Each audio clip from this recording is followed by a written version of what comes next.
Hi, I'm Sumit. Welcome back to our channel. I get this question many times when exporters from India ask me if they should sell ex-works or FOB. What is beneficial for them and what is the difference? So to answer these questions, we should understand what does these terms mean. Today, we are diving into Incoterms 2020, essential guidelines that define responsibilities in international shipping. If you are an import or export, understanding Incoterms is crucial to reduce risk and cost in your transactions. Let's get started.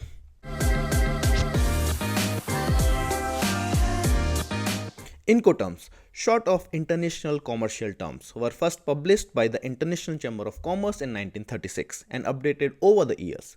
The latest version is Incoterms 2020. These terms provide a globally accepted standard that helps buyers and sellers navigate their responsibilities in shipping, including the delivery point, risk transfer, and cost coverage.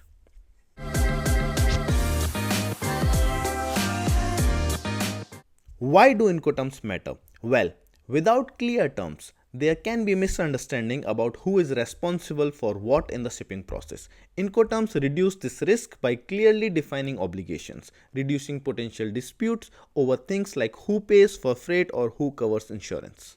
There are 11 Incoterms in 2022 version, divided into two main categories.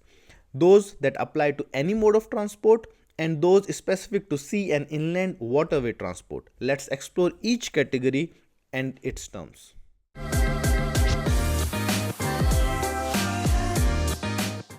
First, we have terms that apply to any mode of transport, whether air, land or sea. These terms are more flexible and widely used. EXW or ex-works is the most seller-friendly term. Here, the seller's responsibility ends once goods are made available at their premises. The buyer is responsible for picking up and transporting them. FCA or free carrier shifts responsibility when the seller delivers the goods to a carrier chosen by the buyer. This can happen at the seller's facility or another location. The buyer then manages the transportation from that point. CPT or carriage paid to requires the seller to pay the transport to a named destination, but the buyer assumes risk once the goods are handed to the first carrier. With CIP, the seller covers both transport cost and insurance up to a named destination. This term provides added protection for the buyers since insurance is included.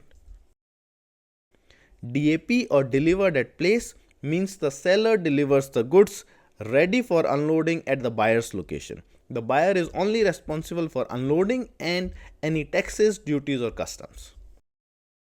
DPU or delivered at place unloaded takes DAP a step further by requiring the seller to unload the goods at buyer's place. This term benefits buyers who want less responsibility for the unloading process.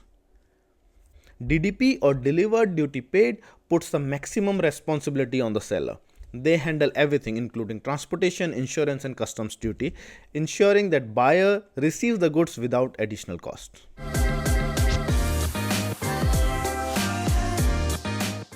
Now, let's look at the Incoterms specific to sea and inland waterway transport. These terms focus more on port-to-port transactions. FAS or free alongside ship requires the seller to bring goods alongside the ship at the designated port. From this point, the buyer covers loading and transportation cost. With FOB or free on board, the seller is responsible for delivering and loading the goods onto the ship at the port. The buyer assumes responsibility once goods are on board. CFR or cost and freight means the seller covers the cost of transporting the goods to the destination port, but the risk transfers to the buyer once the goods are loaded onto the ship.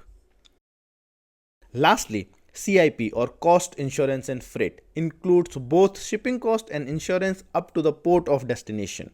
This term benefits the buyer by covering insurance, though they still assume risk after the goods are on board.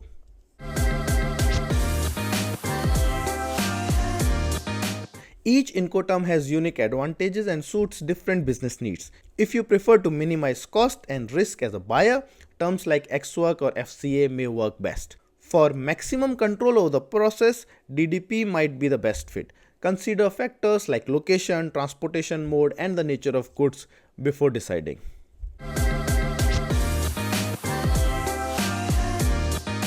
Let's clear up a few misconceptions about Incoterms. First, Incoterms do not cover the transfer of ownership, only responsibilities and risk.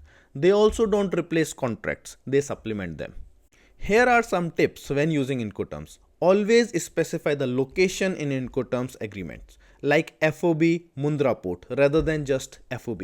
Be clear with your counterpart about the responsibilities to avoid disputes. To sum up, Incoterms provide essential guidelines for managing shipping responsibilities. Familiarize yourself with each term, know the risks and benefit, and choose the Incoterm that best fits your transaction. Thank you for watching our guide to Incoterms 2020. Don't forget to like, share and subscribe for more videos on international trade. Drop any questions in the comments below and we will be happy to help. If you have specific questions and want to discuss one-to-one with me, feel free to reach out. See you in the next video.